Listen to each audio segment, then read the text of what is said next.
xasuus ahaan baynu haysan doonaa. waa hadiyadaha shirkadu ay soo dirtay mid kamida waxaanu leenahay maasha allah, thank you. qalinka waynu mahadnaqaynaa. qalinkuna runtii waa hadiyad qaaliya, aad baan u faraxsanahay. waxaa la yidhahdaa hadiyadii saddexaad waynu isla garanay, hadiyadii afraad baynu isla eegi doonaa hadii ala idmo. hadiyadii afraad oo waayo mar walba hadiyaduhu waa badan yihiin maasha allah. runtii hadiyad qaali oo qiimo badan baa halkan ku jirta, lakin waxaanu isla eegi intaynaan iyada furin hadiyad qaali oo kale haddii ay ku jirto oo dabcan laynoogu talagalay.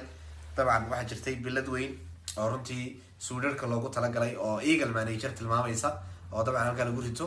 iyadana insha allah halkan kuma arkayo, waxaan ka eegi doonaa insha allah, waxaan ka eegi doonaa jeebadaha boorsada.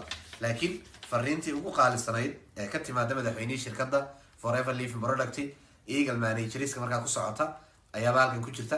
aad baan ugu mahadnaqaya madaxweynaha inuu ina soo sharfo, ina soo xasuusto, mahadnaq iyo abaalmarin isugu keen daro.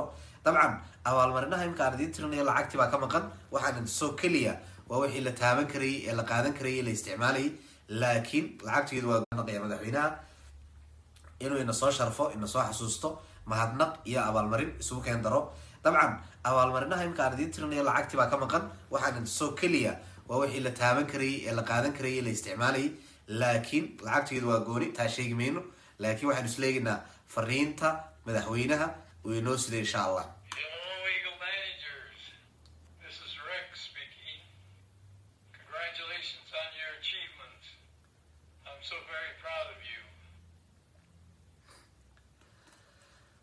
aad buu mahadsanyahay madaxweynuhu. haddaynu ku celino fariinta soo maqashaan.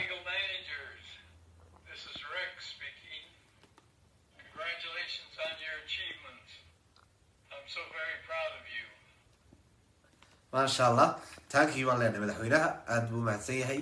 way soo gaadhay waan leeyahay hambalyadii iyo salaamtii iyo dhiirigelintii. taankii waan leenahay Mr. Regis iyo madaxda kale companyga Forever Living Product. aad baa mahadsan tihiin. qof kastoo guulaystaa waa heli karaa hadiyadiisa, dalxiiskiisa waa bixi karaa, gaadhigiisa waa qaadan karaa. welcome to Forever waan leeyahay. qof wal oo adduunka ku nool waa company runtii aad iyo aad u qiimo badan, qiimahaagana bixinaya. aad baa mahadsan tihiin. soo dhawaada insha allah.